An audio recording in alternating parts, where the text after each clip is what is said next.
Okay, तो आज हम लोग हाई स्कूल का मैथ का एक बहुत अच्छा टॉपिक जिसका नाम क्या है, ट्रिग्नोमेट्री। ठीक है, इसको पढ़ेंगे और ये बहुत आसान चीज होती है। बस हाई स्कूल के बच्चों को थोड़ी सी टफ लगने लगती है क्योंकि ये थोड़ा सा एक नया टॉपिक होता है, लेकिन जिस तरीके से मैं बता रहा हूँ, जिस तरीके से मैं कह रहा हूँ, उस तरीके आप करते जाए, बिल्कुल भी आपको टफ नहीं लगेगा। बहुत आसान चीज है ट्रिग्नोमेट्री। ठीक है, ओके, तो शुरू करते हैं आज। और मेरा नाम है मोहम्मद आमिर और आपके साथ जुड़ा हूं। और अगर वीडियो अच्छी लगे तो सब्सक्राइब करते चले चैनल को और ऐसे ही आगे बढ़ते चले। ठीक है, तो आज शुरू करते हैं। तो ट्रिग्नोमेट्री पढ़ने से पहले जो है कुछ फॉर्मूलाज होते हैं। ठीक है, तो सबसे ज्यादा अगर फॉर्मूलाज देखा जाए तो ट्रिग्नोमेट्री चैप्टर में ही है, बट सारे फॉर्मूले, एक भी फॉर्मूला आपको लर्न नहीं करना है। बस क्वेश्चन जैसे मैं बताऊंगा वैसे आप सॉल्व करते जाए। जितनी ज्यादा बार आप क्वेश्चन सॉल्व करेंगे आपको फॉर्मूले उसी तरीके अपने आप लर्न हो जाएंगे, बिल्कुल भी लर्न करने की जरूरत नहीं है। और कुछ फॉर्मूले ऐसे हैं जिनकी ट्रिक है, वो मैं ट्रिक बता दूंगा, आपको उस ट्रिक से फॉर्मूला लर्न हो जाएगा। ठीक है, तो थोड़ा सा इंट्रो जान लेते हैं कि ट्रिग्नोमेट्री होता क्या है। तो ट्रिग्नोमेट्री जानने से पहले जो है जान लेते हैं कि राइट एंगल ट्रायंगल क्या चीज होती है। क्या चीज? Right angle triangle.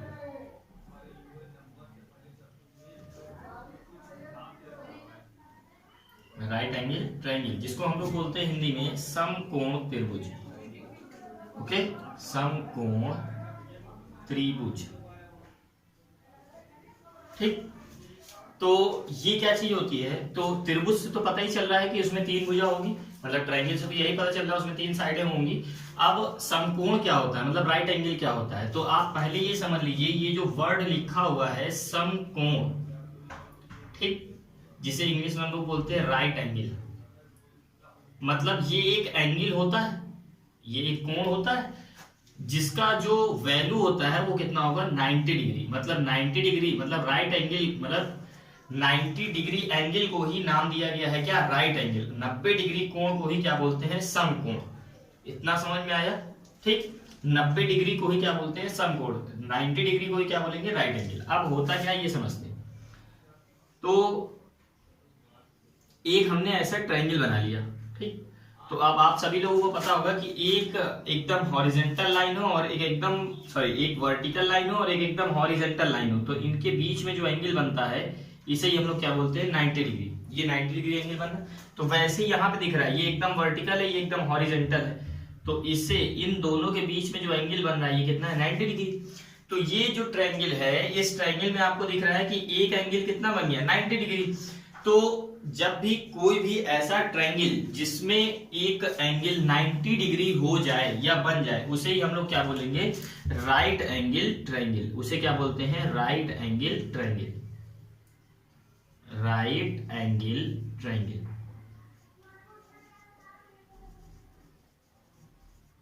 ठीक, उसे क्या बोलते हैं? राइट एंगल ट्रायंगल, समकोण त्रिभुज। तो समकोण त्रिभुज समझ में आ गया, मतलब ऐसा त्रिभुज जिसमें एक कोण 90 डिग्री बन जाए, उस त्रिभुज को ही हम लोग क्या बोलेंगे? समकोण त्रिभुज। ठीक है, तो आई होप कि आप लोगों को ये समझ में आया कि राइट एंगल ट्रायंगल मतलब समकोण त्रिभुज किसे बोलते हैं। समकोण त्रिभुज इट मींस ऐसा त्रिभुज जिसमें एक कोण 90 डिग्री बने, उसे ही हम लोग क्या बोलते हैं? समकोण त्रिभुज। क्यों बोलते हैं? समकोण का मतलब 90 डिग्री, तो ऐसा त्रिभुज जिसके अंदर एक कोण, कोई भी एक कोण 90 डिग्री बन जाता है, उसे हम लोग क्या बोलते हैं? समकोण त्रिभुज। Right angle triangle it means कोई भी ऐसा ट्रायंगल जिसमें एक एंगल 90 डिग्री हो जाता है, उसे ही हम लोग क्या बोलते हैं? Right angle triangle. ठीक, तो हम लोगों ने ये जान लिया कि समकोण त्रिभुज या राइट एंगल ट्रायंगल क्या होता है। ठीक, अब समझते हैं कि ये ट्रिग्नोमेट्री का क्या मतलब है और होता क्या है। ठीक है, ट्रिग्नोमेट्री मतलब त्रिकोणमिति क्या होता है ये समझते हैं। ठीक है, तो देखिए, ये जो राइट एंगल हम लोगों ने ट्रायंगल देखा है, जो अभी समकोण त्रिभुज हम लोगों ने देखा, ठीक, 90 डिग्री यहां पे बनना, ये एक समकोण त्रिभुज है। तो समकोण त्रिभुज की जो आधार भुजा है इसे हम लोग क्या बोलेंगे? आधार, या इसे दूरी बोल ले। ये क्या है? एक ऊंचाई है या नहीं है? बोलिए, ये ऊंचाई है। अगर इस आधार, अभी तो नाम हम लोग राइट एंगल जो मतलब समकोण त्रिभुज है, इसका नाम अभी देखेंगे कि इस भुजा का क्या नाम है, इस भुजा का क्या नाम है, इस भुजा का क्या नाम है, लेकिन अगर एक्चुअल में देखा जाए तो ये क्या है? दूरी है। ठीक, और ये क्या है? ऊंचाई है। तो ट्रिग्नोमेट्री का यूज कहां पे करते हैं? मतलब ट्रिग्नोमेट्री समकोण त्रिभुज की ऊंचाई और दूरी को फाइंड करने के लिए, मतलब पता करने के लिए हम लोग किसका यूज करते हैं, ट्रिग्नोमेट्री का। ठीक है, ओके। अब एक्चुअल में ट्रिग्नोमेट्री का क्या मतलब होता है ये समझते हैं। तो ट्रिग्नोमेट्री, आप लोग ज्यादा परेशान मत होना, ये सब एग्जाम में नहीं पूछा गया, ये आपकी नॉलेज के लिए मैं केवल इंट्रोडक्शन दे रहा हूं। ठीक है, तो ये जो वर्ड बना है ट्रिग्नोमेट्री, ये 3 वर्ड से है। ट्राई का मतलब होता है 3 होता है, ट्राई मतलब 3। और गोन जो है GON, गोन, इसका मतलब होता है भुजा, जिसे हम लोग क्या बोलते हैं, साइड।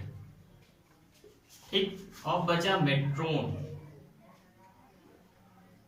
क्या होता है, मेट्रोन, इसे हम लोग क्या बोलते हैं, माप। इसका मतलब क्या होता है, मापना, मतलब मेजरमेंट करना।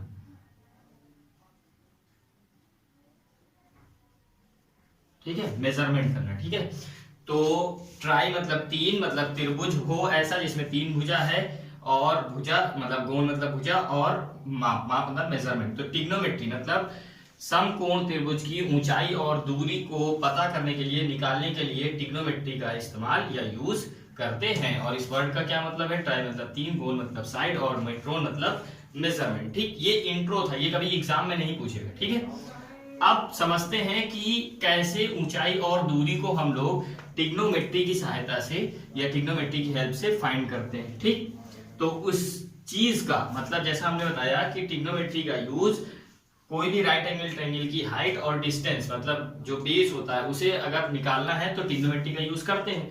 तो कैसे करते हैं, वो सबसे पहला जो नोट पॉइंट आता है वो क्या आता है, ट्रिग्नोमेट्रिक रेशियो, ये जानना होगा। इसी की हेल्प से हम लोग कोई भी राइट एंगल ट्रायंगल की हाइट और डिस्टेंस, जो हाइट और बेस होता है, उसे फाइंड करेंगे।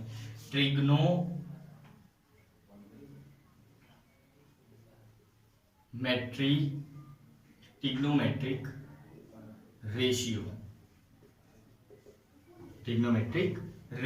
ठीक है, जिसे हम लोग बोलते हैं त्रिकोणमितीय अनुपात। इसी की हेल्प से त्रिकोणमितीय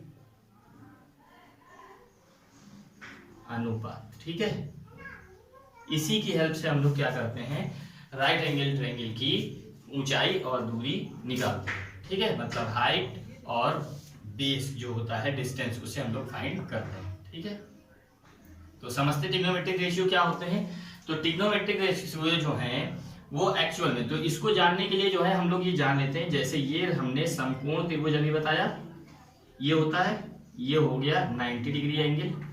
नेम दे देते हैं इसको A, ये पॉइंट B है और ये पॉइंट C है। ठीक, तो अब इसको जानने के लिए थोड़ा सा ये जानने कि इन जो राइट एंगल बनेगा, समकोण त्रिभुज जो बनेगा, इसकी भुजाओं का नाम क्या है, मतलब इसकी साइड्स के नेम क्या है। ठीक है, तो आप सबसे पहले ये ध्यान रखिए, जो 90 डिग्री एंगल बनता है, जस्ट उसके सामने वाली जो साइड होती है, इसे हम लोग बोलते हैं हाइपोटेनियस। क्या बोलते हैं, हाइपोटेनियस।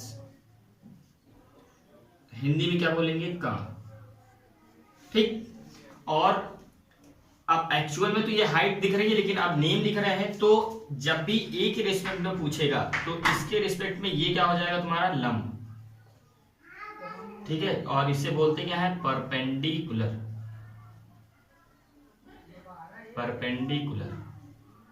ठीक, और ये हो जाएगा आपका बेस। हिंदी में बोलते हैं क्या, इसे आधार। ये नेम होते हैं। ठीक, अगर ए के रिस्पेक्ट, अब देखिए जो हाइपोटेनियस है, इसे ढंग से समझिएगा, ये आपका मतलब न्यूमेरिकल करते समय बहुत ज्यादा यूज होने वाला है, इसी में ज्यादातर गलतियां होती हैं।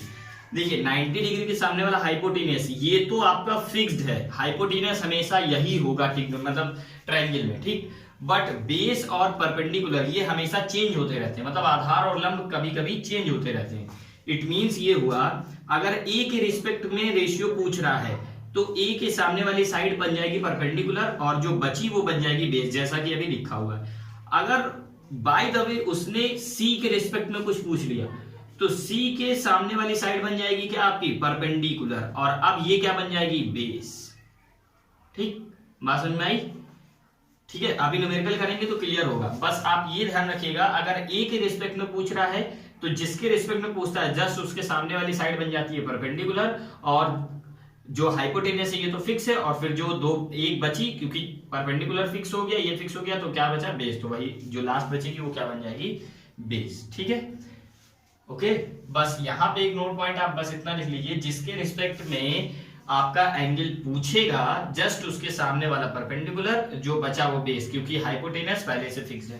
ठीक, ओके। अब ट्रिग्नोमेट्रिक रेशियो होते क्या है ये समझते हैं। ठीक, तो 6 ट्रिग्नोमेट्रिक रेशियो होते हैं, आप लोग को पता होगा, जिसमें से 3 मैं बताता हूं और 3 के फॉर्मूलेज भी बताऊंगा। ठीक है, और बाकी जो 3 बचे वो आप अपने आप खुद और बहुत आसानी से कर लेंगे। ठीक है, साइन, कॉस और क्या होता है टेन। ठीक, अब यहां पर जैसे ये ट्रायंगल बन रहा है तो इसको हमने ले लिया साइन ए। अब किसके रिस्पेक्ट में पूछ रहा है? ए के रिस्पेक्ट में, तो इसके सामने वाला परपेंडिकुलर यही रहेगा और बेस यही रहेगा, हाइपोटेन्यूज फिक्स है। अगर बाय द वे यहां पे पूछ लेता साइन सी, अब सी से पूछ रहा है तो ये बन जाएगा परपेंडिकुलर, ये बन जाएगा बेस और हाइपोटेन्यूज फिक्स है। मैं यही कहना चाह रहा हूं, ठीक समझ में आया? अब देखते हैं साइन ए। साइन ए की वैल्यू क्या होती है? Perpendicular upon hypotenuse. इसका फॉर्मूला क्या होता है? Perpendicular upon hypotenuse. परपेंडिकुलर क्या होता है? देखिए परपेंडिकुलर यहाँ पे ये है, क्या है? बी सी। परपेंडिकुलर क्या है? B C. और हाइपोटेनियस यहाँ पे क्या है? ए सी, तो अपॉन ए सी। ठीक, अब कॉस ए की बात करें तो कॉस का फॉर्मूला होता है बेस अपॉन हाइपोटेनियस। यहां पर बेस कितना है? ए बी, और हाइपोटेन्यूज कितना है? ए सी। ठीक, टेन ए की बात करें अगर, तो टेन ए क्या होगा? Perpendicular upon base. तो परपेंडिकुलर यहां पे कितना है? अभी ए के रिस्पेक्ट में ही पूछ रहा है, तो परपेंडिकुलर क्या है? बी सी, और बेस कितना है? A B. ओके, बात समझ आई? ठीक है, ये 3 होते हैं, sign A, ten A, cos A. ठीक है, sign A, cos A, ten ए। ठीक, अब जो 3 और बचे वो और भी आसान होते हैं। देखिए, अब बस कुछ नहीं करना है, इसी का अपोजिट लिख देना है, बस 6 हो जाएंगे। इनके अपोजिट कहने का मतलब ये है, मैं ये बताना चाह रहा हूं, इसको रफ कर देते हैं, थोड़ा सा इसको इधर बनाते हैं।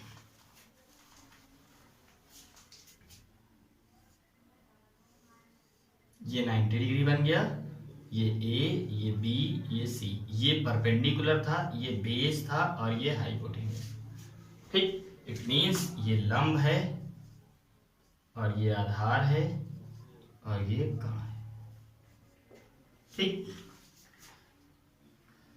ओके, अब समझते हैं। देखिए साइन ए जो है साइन ए तो हो गया। ठीक है, अब जो 3 बचे वो देखते हैं। 3 कौन कौन से बचे?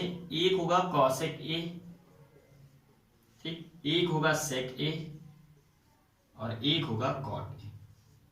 ठीक, अब जस्ट अपोजिट कर दो। साइन ए का क्या है? परपेंडिकुलर हाइपोटेनियस, तो यहां क्या हो जाएगा? Hypotenuse upon perpendicular. यहां पर कॉस ए क्या है? बेस अपॉन हाइपोटेनियस, तो यहां पे क्या कर देंगे? Hypotenuse upon base. कॉट है वेरी सिंपल, बस अपोजिट कर देना है। Tan is equal to perpendicular upon base, तो यहां क्या हो जाएगा? Base upon perpendicular. ठीक, अब वही answer. Hypotenuse means A C, perpendicular means B C. ठीक, sec A means hypotenuse upon base, तो हाइपोटेनियस यहां पे कितनी है? ए सी, बेस कितना है? A B. और cot A is equal to base upon perpendicular, तो बेस यहां पे कितना है? ए बी, और परपेंडिकुलर कितना है? बी सी। ओके, ये 6 ट्रिग्नोमेट्रिक रेशियो होते हैं। ठीक है, ट्रिग्नोमेट्रिक रेशियो का ये मतलब होता है कि जो समकोण ट्रायंगल, मतलब समकोण त्रिभुज के एंगल्स और उनकी साइड के बीच में जो रेशियो फाइंड होता है, उसी रेशियो को हम लोग बोलते हैं ट्रिग्नोमेट्रिक रेशियो। मतलब समकोण त्रिभुज के न्यून कोणों और उनकी भुजाओं का अनुपात ही ट्रिग्नोमेट्रिक रेशियो, त्रिकोणमितीय अनुपात कहलाता है। ठीक, the ratio between angles of right angle triangle and sides, it is called trigonometric ratio। ठीक, ये होते हैं। अब ये आपको लर्न भी नहीं करना। जैसे देखिए ये 3 अगर आपको लर्न हो गए तो ये तो जस्ट अपोजिट कर देना है आपको। साइन का अपोजिट कॉस, कॉसेक, कॉस का अपोजिट सेक, और टेन का अपोजिट कॉट। बस ये 6 होते हैं। अब ये 3 भी कैसे आपको लर्न करना है, उसकी भी ट्रिक होती क्या है, देखिए।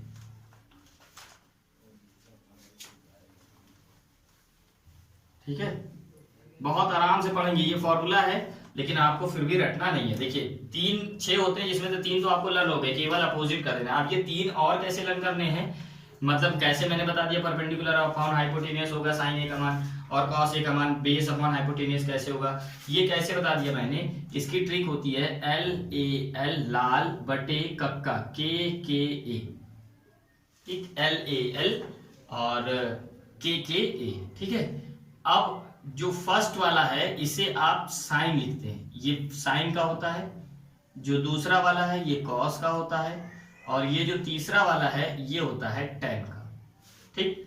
अब देखिए L अपॉन के मतलब लंब बटे कर्ण, और लंब को क्या बोलते हैं परपेंडिकुलर, अपॉन कर्ण को क्या बोलते हैं हाइपोटेनियस। तो L अपॉन के मतलब परपेंडिकुलर अपॉन हाइपोटेनियस, ठीक। उसी तरीके base upon hypotenuse it means आधार, और ये क्या हो गया कर्ण। इसको क्या बोलते हैं लंब, इसको क्या बोलते हैं कर्ण, इसको क्या बोलते हैं आधार, और इसको क्या बोलते हैं कर्ण। इसको क्या बोलते हैं, देखिए ये लिखा हुआ है ना लंब बटे आधार, तो ये हो गया लंब, ये हो गया आधार। लंब मतलब परपेंडिकुलर और ये बेस, ठीक। तो ये भी तीन किस तरीके याद करना है ये भी बता दिया। फिर इसका अपोजिट कर देंगे तो 6 हो आपको रेशियो लर्न हो जाएंगे, ठीक। और इससे रिलेटेड बहुत सारे क्वेश्चन आपके सॉल्व हो जाएंगे, ठीक। ये थी पहली मतलब पहले फॉर्मूला से ट्रिग्नोमेट्रिक के, ठीक। इससे आपके क्वेश्चन बहुत ज्यादा पूछे जाते हैं, ठीक। अब डायरेक्टली हम लोग एक्सरसाइज पे चलेंगे और क्वेश्चन को सॉल्व करना शुरू करेंगे, ठीक। उससे पहले एक लास्ट चीज जो नोट पॉइंट है वो आपको जानना चाहिए, जिसे हम लोग बोलते हैं पाइथागोरस थ्योरम। पाइथागोरस थ्योरम ये जानते हैं, उसके बाद डायरेक्ट हम लोग चलेंगे कहां पर, एक्सरसाइज पे, और क्वेश्चन को सॉल्व करना शुरू करेंगे। देखेंगे कैसे और कैसे क्वेश्चन आते हैं। बस जो बता रहा हूं इसे ध्यान रखिएगा, आपकी एक्सरसाइज आराम से सारे क्वेश्चन लग जाएंगे, ये मेरी गारंटी है, ठीक। अब पाइथागोरस थ्योरम क्या होती है इसको देखते हैं। तो सबसे पहली चीज पाइथागोरस थ्योरम का यूज क्यों करते हैं, ठीक है। यूज क्यों करते हैं, कोई भी समकोण त्रिभुज होगा, मतलब राइट एंगल ट्रायंगल है, अगर कोई भी राइट एंगल ट्रायंगल अगर है, तो राइट एंगल ट्रायंगल मतलब समकोण त्रिभुज, ठीक है। इसकी कोई भी दो साइड अगर मुझे पता हो, ठीक है, कोई भी दो साइड मतलब टू साइड अगर पता है, दो भुजाएं अगर पता है, ठीक है, नो द टू साइड, और थर्ड साइड हमें क्या करनी है फाइंड करनी है, थर्ड साइड क्या करनी है हमें फाइंड करनी है। तो हम पाइथागोरस थ्योरम की हेल्प से थर्ड जो साइड होगी वो हम निकालेंगे, ठीक। तो पाइथागोरस थ्योरम का यूज क्यों करते हैं कि कोई भी समकोण त्रिभुज की दो साइडें अगर मुझे पता है, ठीक है, कोई भी दो साइडें अगर पता हो कोई भी दो, और थर्ड हमको निकालनी हो तो पाइथागोरस थ्योरम लगाते हैं और तुरंत फटाक से थर्ड वाली जो साइड है वो हमको पता चल जाती है। तो कभी भी दो साइड अगर पता हो और थर्ड फाइंड करना हो तो पाइथागोरस थ्योरम की हेल्प से फाइंड कर लेते हैं। बट इसकी कंडीशन क्या है पाइथागोरस थ्योरम की, जो ट्रायंगल होना चाहिए मतलब जो त्रिभुज होना चाहिए वो कैसा होना चाहिए, जो त्रिभुज होना चाहिए उसकी कंडीशन क्या है कि वो त्रिभुज राइट एंगल ट्रायंगल होना चाहिए। It means right angle triangle होना चाहिए, इट मींस समकोण त्रिभुज होना चाहिए। अब टीचर केवल ये बता देता है कि कोई भी त्रिभुज हो, सॉरी ऐसे बोलता है कि त्रिभुज की दो भुजाएं मतलब ट्रायंगल की कोई दो साइड पता हो और थर्ड फाइंड करना हो तो पाइथागोरस थ्योरम यूज करते हैं। लेकिन वो पाइथागोरस थ्योरम की कंडीशन क्या है कि वो ट्रायंगल कैसा होना चाहिए, समकोण त्रिभुज होना चाहिए, राइट एंगल ट्रायंगल होना चाहिए। अगर राइट एंगल ट्रायंगल को छोड़ करके कोई भी ट्रायंगल है मतलब समकोण त्रिभुज को छोड़ करके कोई भी ट्रायंगल है तो उसमें पाइथागोरस थ्योरम लग नहीं सकती है और ना कभी उसकी हेल्प से हम थर्ड साइड फाइंड कर सकते हैं, ठीक। अगर दो साइडें पता है थर्ड फाइंड करनी है तो वो ट्रायंगल कैसा होना चाहिए, राइट एंगल ट्रायंगल होना चाहिए, समकोण त्रिभुज होना चाहिए, ठीक। वहीं पर पाइथागोरस थ्योरम लग सकती है, राइट एंगल ट्रायंगल, ठीक, समकोण त्रिभुज, ठीक। अब जानते हैं कि दो पता हो तो थर्ड कैसे फाइंड करते हैं। तो पाइथागोरस थ्योरम होती क्या है ये एक्चुअल में समझते हैं, ठीक। तो होती क्या है पाइथागोरस थ्योरम, देखिए जैसे कोई राइट एंगल ट्रायंगल मैंने बनाया, ठीक, इसको मान लिया ए, इसको मान लिया बी, इसको मान लिया, तो देखिए यहां 90 डिग्री बन रहा है, ठीक। तो वही चीज इसको हमने क्या मान लिया परपेंडिकुलर,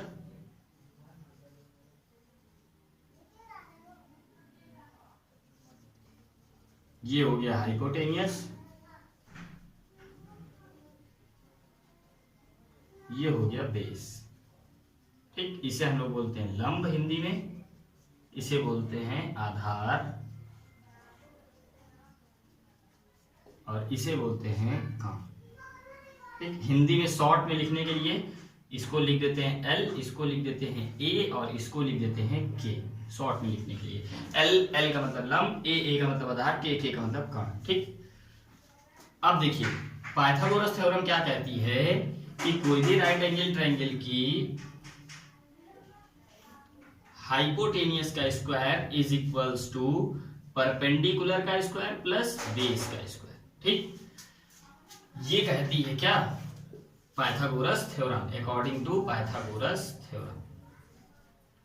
पाइथागोरस थ्योरम, ठीक है, क्या कहती है कि हाइपोटेनियस का स्क्वायर मतलब इस साइड का स्क्वायर जो होगा वो परपेंडिकुलर का स्क्वायर और बेस के स्क्वायर के सम के इक्वल होता है। ये क्या बताती है, पाइथागोरस थ्योरम। हिंदी में कहने का मतलब ये है कण का स्क्वायर बराबर लंब का स्क्वायर प्लस आधार का स्क्वायर। ठीक, मतलब कण का स्क्वायर जो होगा वो लंब के स्क्वायर और आधार के स्क्वायर के योग के बराबर होता है। ये कहती है पाइथागोरस थ्योरम। ये है पाइथागोरस थ्योरम। ठीक है, hypotenuse square is equal to perpendicular square plus base square. ठीक, अब दो साइडें पता होंगी तो तीसरी कैसे फाइंड कर लेते हैं, तो इसी फॉर्मूले में रख देते हैं। मान लेते हैं हमको हाइपोटेनस और परपेंडिकुलर मुझे पता है, तो ये दोनों की वैल्यू रखेंगे, ये फाइंड कर लेंगे, इसको इधर लेकर मतलब माइनस कर देंगे, फाइंड कर लेंगे। अगर ये दोनों मतलब हाइपोटेनस बेस पता है तो ये फाइंड करना है, तो इसको ले आकर के इधर लेस कर देंगे, ये निकल जाएगा। तो कोई भी दो पता हो तीसरी फाइंड हो जाएगी। Okay, got it. ठीक है, अब बढ़ते हैं और क्वेश्चन एक्सरसाइज पे चलते हैं और सॉल्व करना शुरू करते हैं। बस जितना बताया इसे आप ध्यान रखिएगा। बस ट्रिग्नोमेट्रिक रेशियो अभी बताए हैं, ओके, और पाइथागोरस थ्योरम क्या चीज होती है ये बताइए। यही दो चीजें यूज होंगी, बाकी जो मैंने थोड़ा बहुत बताया इंट्रो वो केवल आपकी नॉलेज के लिए बताया। ठीक, तो अब शुरू करते हैं एक्सरसाइज 8 आपकी बुक में, एनसीईआरटी बुक में कौन सा एक्सरसाइज है, 8.1। और हर एक क्वेश्चन सॉल्व करेंगे और मैं लिखूंगा, मैं सॉल्व करूंगा सारे क्वेश्चन। बट आप लोग, मैं जब भी क्वेश्चन लिखो तो वीडियो पॉज करो, फिर अपने से ट्राई करो। जब नहीं होगा तब मुझसे आप मेरा सोल्यूशन देखें और फिर अपने से सॉल्व करें। ठीक, लेकिन अभी थोड़ा शुरुआत है तो 2-4 क्वेश्चन मैं कैसे कर रहा हूं उसे आप देखिए, फिर सॉल्व करने का ट्राई करिएगा। हर एक क्वेश्चन पहले ट्राई कर लेंगे, फिर मेरा देखेंगे। ठीक है, फिर भी अगर कुछ भी नहीं समझ में आता है आपको क्वेश्चंस में तो कमेंट में लिखिए, वो आपको नेक्स्ट वीडियो में वो परेशानी दूर की जाएगी, नहीं तो कमेंट बॉक्स में ही आपका सोल्यूशन दे दिया जाएगा। ठीक है, ओके, तो शुरू करते हैं। फर्स्ट क्वेश्चन क्या कह रहा है, ठीक है, 8.1 का फर्स्ट क्वेश्चन कह रहा है ट्रायंगल ABC। ठीक है, ट्रायंगल ABC फर्स्ट क्वेश्चन है। ट्रायंगल ABC जिसमें एंगल B जो है वो राइट एंगल है, मतलब एंगल B जो है वो समकोण है, ये ऐसा बोल रहे हैं। तो ट्रायंगल बना लेते हैं एक, ये हो गया आपका एक ट्रायंगल। ठीक, और कह रहे हैं ABC है और जिसमें B जो है 90 डिग्री, मतलब 90 डिग्री यहाँ पे बन रहा है। ठीक है, तो बोल रहे हैं कि B 90 डिग्री मतलब B समकोण है, B राइट एंगल है। इसका मतलब क्या है कि B यहां पर होगा राइट एंगल पर 90 डिग्री पर, और A यहां और C यहां। अब C यहां और A वहां भी आप कर सकते हो, कोई प्रॉब्लम नहीं है। ABC ये ट्रायंगल बन गया, जिसमें कह रहे हैं AB is equals to 24 centimetre, मतलब AB की जो वैल्यू है वो कितनी है, 24 सेंटीमीटर। और कह रहे हैं BC equal to 7 centimetre, BC equal to 7 centimetre. फिर कह रहे हैं फाइंड द फॉलोइंग वैल्यूज। ठीक है, फाइंड द फॉलोइंग वैल्यूज मतलब निम्नलिखित का मान निकालिए। तो फर्स्ट क्या बोल रहे हैं, फर्स्ट किसकी वैल्यू निकालनी है, कह रहे हैं साइन A इसकी वैल्यू फाइंड करिए, और कॉस A इसकी वैल्यू फाइंड करिए। फिर कह रहे हैं साइन C इसकी वैल्यू फाइंड करिए, और कह रहे हैं कॉस C इसकी वैल्यू फाइंड करिए। ठीक, तो सॉल्व करते हैं, एक एक करके सॉल्व करते हैं, इसको रफ कर देते हैं। ठीक है, तो थोड़ा सा ऊपर लिख देते हैं क्वेश्चन नंबर 1, और फर्स्ट में पूछ रहे हैं साइन A और कॉस A की वैल्यू।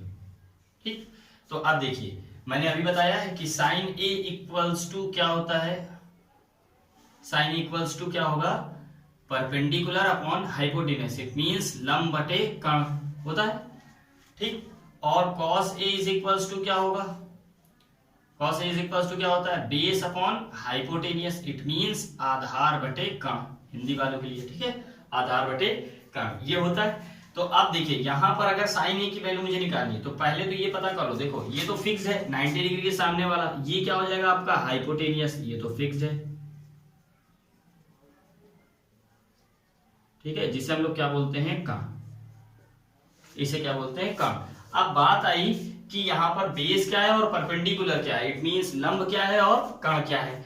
तो वो यहाँ पर देखिए मैंने बताया ना जिसके रेस्पेक्ट में पूछ रहा है, ए के रेस्पेक्ट में पूछ रहा है, तो ये ए यहाँ पर है तो जस्ट इसके सामने वाला ये क्या बन जाएगा लंब, इट मींस परपेंडिकुलर, तो ये हो गया परपेंडिकुलर, शॉर्ट में लिख देते हैं थोड़ा सा टाइम लगता है, परपेंडिकुलर मतलब ये पी हो गया और ये हो गया बेस बी हो गया, ठीक, ए के रेस्पेक्ट में पूछ रहा है इस वजह से, अब ये फिक्स्ड हो गया, ठीक।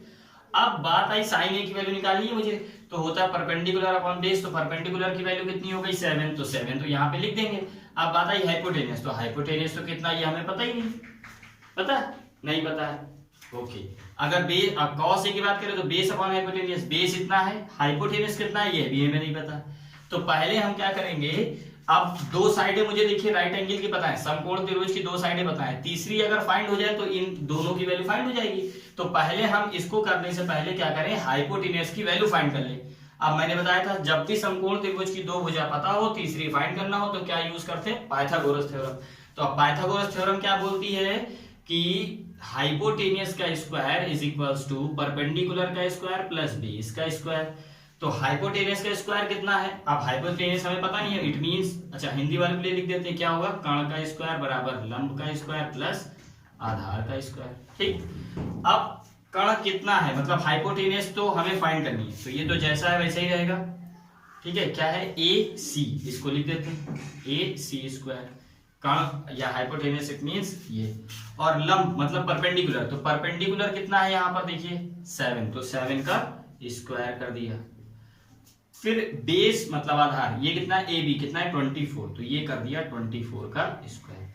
अब इसका स्क्वायर होता है 49 और इसका 24 का स्क्वायर आप निकाल लेंगे जल्दी से,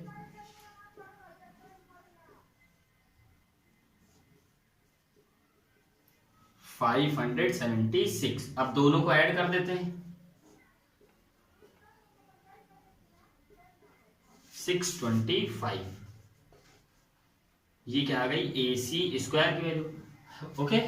अब ए सी की वैल्यू कितनी होगी, तो हम लोग जानते हैं ए सी स्क्वायर इक्वल टू 625 अगर आ गया तो ए सी इक्वल टू कितना आ जाएगा, इधर रूट लग जाएगा 625 और 625 का रूट निकालेंगे तो कितना आ जाएगा 25, तो ए सी की वैल्यू कितनी आ गई 25, तो हाइपोटेनियस की वैल्यू कितनी आ गई 25, ठीक, ओके, बात समझ में आ गया, ठीक। अगर कुछ भी नहीं समझ में आ रहा है तो आप कमेंट में पूछ सकते हैं, ठीक है। अब यहां पर एक बहुत बड़ी चीज मैं आपको बता दूं कि कभी भी कोई भी आप क्वेश्चन करेंगे तो अगर वो समकोण त्रिभुज है मतलब 90 डिग्री का एंगल बन रहा है, मतलब राइट एंगल ट्रायंगल अगर है, तो उसमें हमेशा सबसे बड़ी जो साइड होती है वो हाइपोटेनियस ही होगी, कर्ण ही होगी। अगर कर्ण आपका कभी छोटा गया तो समझ लीजिए कि आप गलत कर रहे हैं, ठीक है, ध्यान रखिएगा, ओके। तो ठीक है, तो चलिए खत्म हो गई थी, ठीक। तो हमेशा ध्यान रखिएगा कि हाइपोटेनियस की वैल्यू परपेंडिकुलर और बेस मतलब कर्ण की वैल्यू लंब और आधार से हमेशा क्या होगी, बड़ी ही होगी, ठीक। अब हाइपोटेनियस हमें पता चल चुका है पाइथागोरस की हेल्प से। अब डायरेक्ट आंसर लिखते हैं, देखिए sine equal to perpendicular upon hypotenuse लंब बटे कर्ण, लंब कितना है 7, तो यहाँ 7 लिख दिया, और हाइपोटेनियस कितना है 25 मतलब कर्ण कितना है 25, ये हो गया साइन ए की वैल्यू 7/25, ठीक। दूसरी चीज cos a की वैल्यू हमें निकालनी थी, तो cos a इक्वल्स टू क्या होगा base upon hypotenuse, it means आधार बटे कर्ण। तो बेस यहां पर कितना है आधार 24 और कर्ण मतलब हाइपोटेनियस कितना है 25, ये दो आंसर आपके फाइंड हो। देखिए कितनी आसानी से निकल रहा है, ठीक है, मां समझाई, बस जितना बताया वैसे ही आप करिए, आराम से सब कुछ सॉल्व हो जाएगा, ठीक, ओके। ढंग से पढ़िएगा, अभी मैं एक लास्ट में एक क्वेश्चन लूंगा उसे आप सॉल्व करिएगा, जिसका भी सॉल्व हो जाए वो कमेंट में मुझे बताए कि यस सर ये फाइंड हो गया है। ठीक है, जो बता रहा हूं इसी से पूछूंगा रिलेटेड। जिसने कर दिया समझ लीजिए कि वो बच्चा थोड़ा सा टैलेंटेड है और थोड़ा सा उसके पास माइंड है अच्छा। ठीक है, वैसे तो सभी के पास माइंड है और सभी के पास अपने लिए जितना भी माइंड है वो अच्छा है। ठीक है, बट फिर भी थोड़ा सा अच्छा क्वेश्चन है, इसलिए मैं आप लोग को दूंगा, होमवर्क समझ लीजिएगा और उसे फाइंड करिएगा। ठीक है, दूसरा इसी में जो फर्स्ट में सेकंड पूछ रहा था कि साइन सी की वैल्यू क्या होगी और कॉस सी की वैल्यू क्या होगी। ठीक, तो साइन सी हो या कुछ भी हो, इसका जो फॉर्मूला वो तो वही रहेगा ना, परपेंडिकुलर और हाइपोटेनियस। परपेंडिकुलर मतलब लंब बटे कर्ण, और इसका क्या फॉर्मूला होता है, base upon hypotenuse, it means आधार बटे कर्ण। ठीक, लेकिन अब यहां पर ए नहीं, क्या है सी, तो हमने क्या बताया था, देखिए अब सी के रिस्पेक्ट में पूछ रहा है तो देखिए हाइपोटेनियस तो ये होगा, ये फिक्स्ड है, लेकिन अब सी के रिस्पेक्ट में पूछ रहा है तो सी के जिसके रिस्पेक्ट में पूछता है उसके सामने वाला क्या बन जाता है, परपेंडिकुलर, मतलब ये बन गया लंब। ठीक है, और अब जो बचा, हाइपोटेनियस तो फिक्स है, ये लंब हो गया परपेंडिकुलर, तो जो बचा ये क्या बन जाएगा, बेस। अब ये हो गया बेस मतलब आधार। बात समझ में आई, बस इतना ही फर्क है। अब साइन सी परपेंडिकुलर अब यहाँ पे कितना है 24, तो यहाँ पे कितना हो जाएगा लंब 24, और हाइपोटेनियस तो फिक्स्ड है 25। ये आपका आंसर हो गया। उसी तरीके कॉस सी बेस अपॉन हाइपोटेनियस मतलब आधार बटे कर्ण, तो अब यहाँ पे क्या है आधार 7, बेस कितना है 7 और हाइपोटेनियस 25, ये तो फिक्स्ड है। ये हो गया आंसर। ओके, बात समझ आई। ठीक, ठीक है, नोट कर लीजिए बढ़िया से। ठीक है, आप समझते हैं, और एक क्वेश्चन आपको दिया जाता है उसे आप जो है सॉल्व करके लाएंगे होमवर्क के टाइम पर।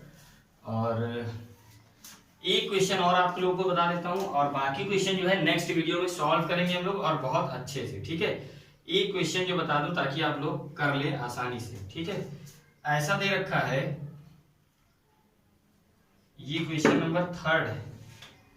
सेकंड नंबर क्वेश्चन आप लोग करिएगा, जब नहीं आएगा तो मुझे बताइएगा, एकदम फर्स्ट वाली के तरीके है। ठीक है, वैसे नेक्स्ट वीडियो में जो है कि सॉल्व किया जाएगा। दे रखे हैं कि sine A equals to 3/4, sine A equal to 3/4, तो कह रहे हैं देन आप बताइए कॉस ए की वैल्यू क्या होगी और टेन ए की वैल्यू क्या होगी।